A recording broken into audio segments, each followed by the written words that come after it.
एक टॉपिक बताता हूँ आरुद हर एक भाव के अंदर की क्या इम्पोर्टेंस है। देखो एस्ट्रोलॉजी में बहुत सारे ऐसे टॉपिक्स है कि आपको समझना पड़ेगा। हर टॉपिक्स का जो एक रूल्स होगा उसको सीखना पड़ेगा और उसको अप्लाई करना आना पड़ेगा आपको।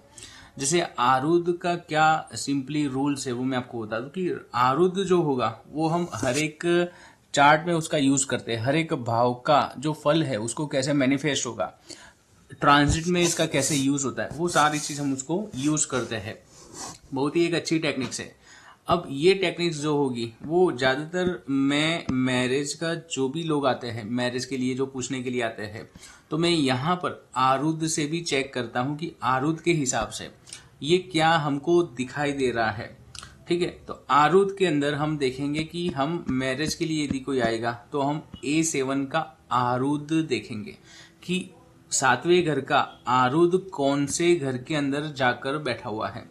मानो कि यही एक एग्जाम्पल कुंडली है और यहाँ पर शुक्र की राशि है 7th हाउस में। शुक्र का हम यदि आरुद देखेंगे 7th हाउस का तो यहाँ पर एक और दो घर की दूरी पर वीनस बैठा हुआ है, शुक्र की राशि का स्वामी, तुला राशि का।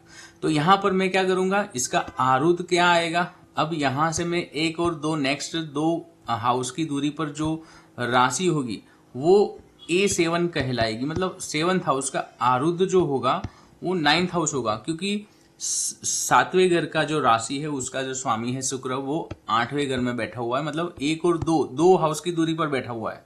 तो अब उसी उसी सेम दूरी पर जो हाउस आएगा वो उसका आरुद कहलाएगा। मतलब यहां से एक और दो की दूरी पर ये 9th हाउस आया। तो ये याद रखना कि यदि ये वाली कुंडली में मैं यदि आरुद का देखूं 7th हाउस का तो ये 7th हाउस का आरुद 9th हाउस में आएगा। मतलब 9th हाउस में उसकी प्लेसमेंट हुई है आरुद की। अब इम्पोर्टेंट चीज ये है कि आप लोग बोलेंगे कि यदि हम आरुद से अब क्या दिखेगा, तो आरुद से क्या दिखेगा कि इसका जो मैरिज होगा वो बहुत ही अच्छे परिवार में होगा, क्योंकि इसका जो आरुद है वो 9th हाउस में कनेक्ट हो रहा है।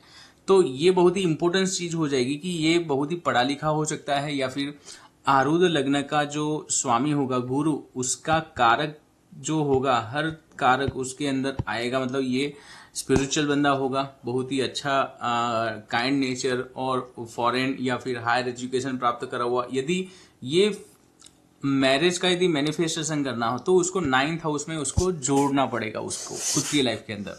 मतलब यदि ये लड़की आरुद या लड़का, यदि लड़की लड़का यदि ये है तो उसको 9th हाउस में उसको कनेक्ट होना पड़ेगा। मतलब मैरिज के लिए इसको मंदिर जाती है या फिर जाता है तो उसका मैनिफेस्टेशन होगी। ये बहुत ही सिंपल रूल्स है। मतलब यदि हम ये रूल्स से हम बहुत सारी चीज को हम अच्छे से समझ सकते हैं। एस्ट्रोलॉजी को बहुत ही अच्छा एक रूल्स है ये। आगे चलकर यदि ये मैरिज कैसा चलेगा तो मैं यदि देखूंगा तो मैं आरुद का जो स्वामी होगा A7 का जो लॉर्ड होगा, जो यहाँ पर A7 ये वाला आया है 9th हाउस, और यहाँ 9th हाउस में 9 नंबर की राशि और उसका स्वामी जुपिटर है। और जुपिटर कुंडली में देखो कहाँ पर बैठा हुआ है, छठे घर के अंदर गुरु और राहु का एक नेगेटिव योग है, चांडाल दोष होकर बना हुआ है।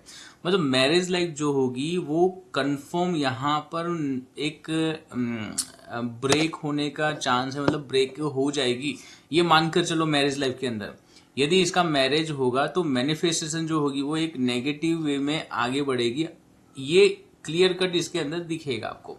तो आरुद के अंदर आपका जो लाइफ का जो प्रोग्रेस होगा, कैसे कौन से रास्ते पर कैसे होकर आएगा, लाइफ कैसे मैनिफेस्ट होगी, वो सारी चीज हम यहाँ पर हम देखते हैं। मतलब ये यदि मानो कि आरुद का जो आपका जो आरुद का जो स्वामी होगा, आरुद की जो राशि का स्वामी यदि कुंडली में एग्जोर्ड होकर बैठ जाए तो मतलब समझो कि ये बहुत ही अच्छा राजयोग के बराबर आपको फल मिलेगा मैरिज के बाद।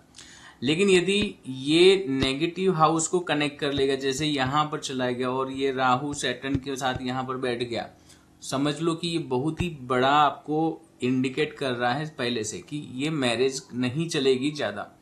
तो ये मानकर चलना छठा घर जो होगा वो आपको प्रॉब्लम फेस करवाएगा, या फिर आपको स्पाउस का हेल्थ इश्यू करवाए, या फिर आपको मैरिज के अंदर स्ट्रगल हो, या फिर दोनों का वाद विवाद होना तय है यहाँ पर। ये सारी पॉसिबिलिटी है। तो हम आरुद से ये सारी चीज कंफर्म करते हैं। यदि कोई भी आपको मैरिज का प्रेडिक्शन करना हो, मैरिज के बारे में जानना हो, मैरिज मैनिफेस्ट कैसे करें, मतलब मैरिज नहीं हो रहा है तो कहाँ से हम उसका उपाय करें, तो ये सिंपल टेक्निक से याद रखना। मानो कि यहाँ पर मैं एक और कुंडली का यहाँ पर देता हूँ एक एग्जांपल, कि मानो कि ये एक कुंडली है धनु राशि के लग्न की। अब देखो यहाँ पर मिथुन राशि का, यहाँ पर मानो कि मिथुन राशि यहाँ पर उसका प्लेसमेंट हुआ है, मर्क्यूरी यहाँ 12th हाउस में है। अब A7 का आरूद कहाँ पर आया, तो यहाँ पर मर्क्यूरी जितनी दूरी पर है यहाँ से, तो ये 1 2 3 4 5 6 दूरी, छठे हाउस की दूरी पर वो बैठा हुआ है मर्क्यूरी, ये घर का स्वामी। तो यहाँ से मैं छठे घर की दूरी पर और जाऊंगा, मतलब 1 2 3 4 5 6 मर्क्यूरी यहाँ पर आया। आप देखो कि ये एक लव मैरिज भी करवाएगा, मतलब बहुत ही अच्छा, बहुत ही टैलेंटेड वाला जो आपको बंदा मिलेगा या ऐसा वाइफ मिलेगी। और ये मैरिज अब अच्छी चलेगी या फिर बुरी चलेगी उसका डिपेंड है। ये जो आरूद का जो जिस हाउस में आया वो हाउस की राशि का स्वामी जो होगा, मतलब यहाँ पर मेष राशि है, ये मेष राशि है यहाँ पर। अब मेष राशि का स्वामी मानो कि यहाँ एग्जोल्ट में चला गया, मानो कि, तो बहुत ही अच्छा मैरिज चलेगा। भले आपका ये 12th हाउस के अंदर बैठा हुआ है मर्क्यूरी, मैरिज बहुत ही अच्छी चलेगी, ये यहाँ पर कंफर्म है। क्योंकि आरूद जिस हाउस में है वो हाउस की राशि का स्वामी, बहुत ही अच्छी पोजीशन है।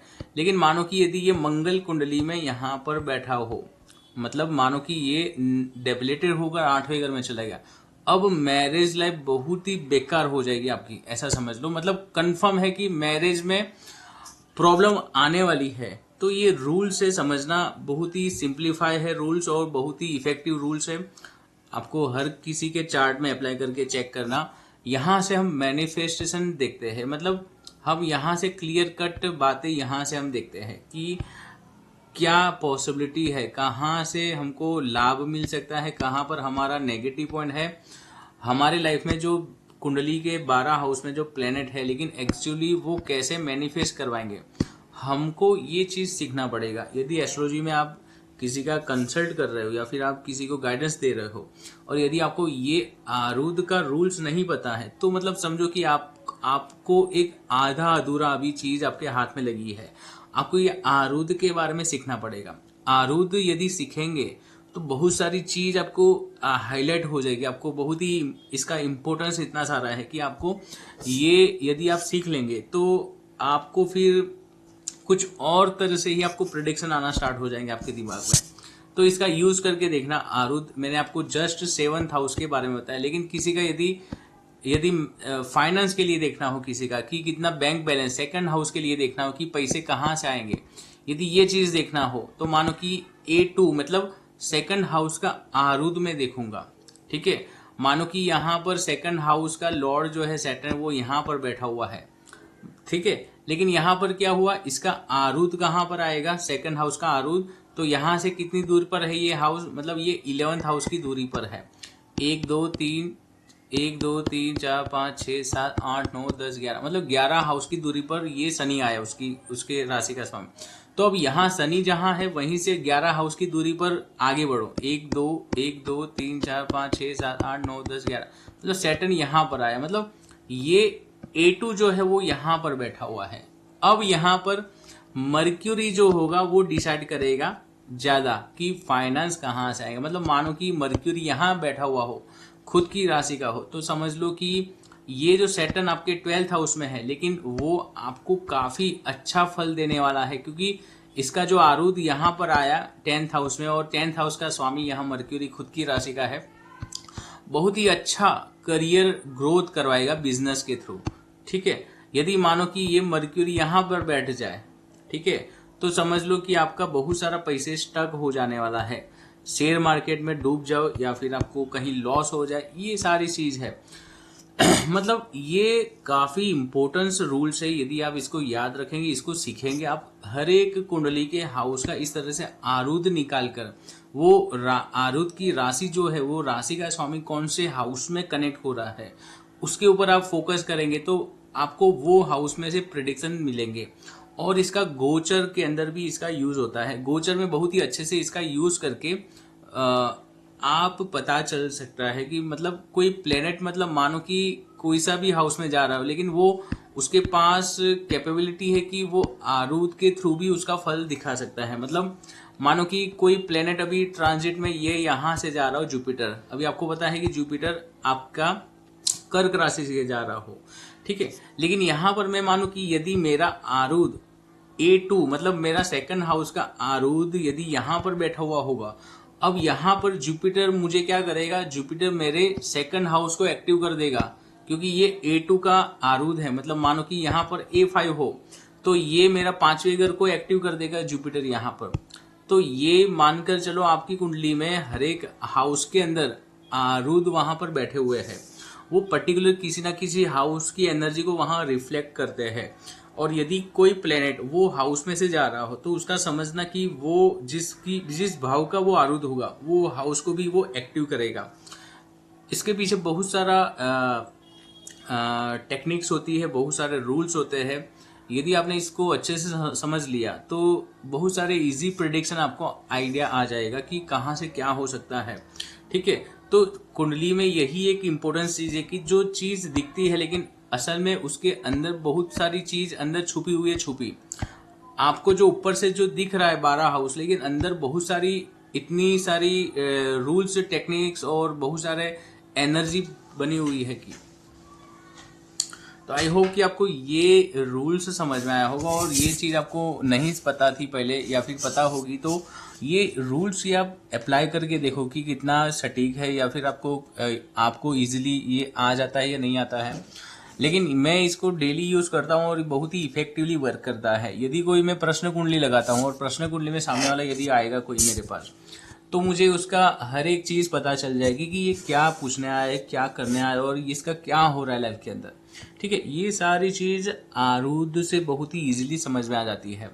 तो आई होप कि ये वीडियो आपको समझ में आया होगा। और जिसको नहीं आया है, यदि एस्ट्रोलॉजी का आपको कॉन्सेप्ट सीखना हो, यदि एस्ट्रोलॉजी का आपको पूरा बेसिक से यदि कोर्स ज्वाइन करना हो तो मुझे मैसेज करना।